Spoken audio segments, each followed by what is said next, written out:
আমরা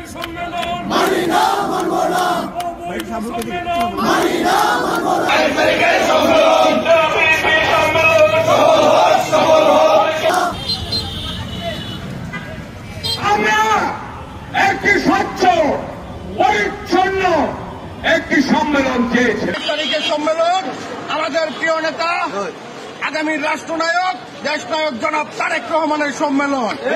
২২ তারিখের সম্মেলন ব্রাহ্মণবাড়িয়ার মাটি ও মানুষের নেতা আমাদের প্রিয় অভিভাবক কবির আহমেদ ভূঁইয়া ভাইয়ের সম্মেলন।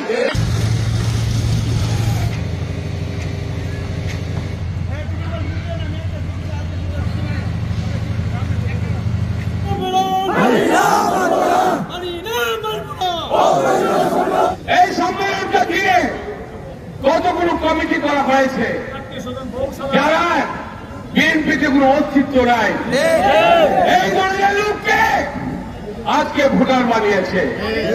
১৪টা ইউনিটের মধ্যে ৯টি ইউনিট দুর্মতে করেছে, তার মনে অর্ধেক রাজান, বাকি 5টা ইউনিট কিচ্ছু করে নেই। একটা কাউন্সিল হোক, সেই কাউন্সিলে আমরা চিন্তা করবো।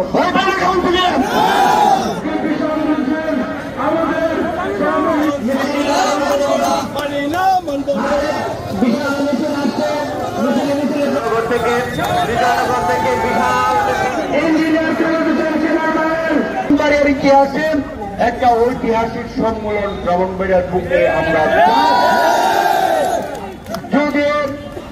যদি এর ব্যতিক্রম হয়, যদি ওই দামি নির্বাচনের মতো পাতানো কাউন্সিল হয়, যদি একটা প্রহসনের কাউন্সিল হয়, সেই কাউন্সিলে আমরা অন্তত যাব না।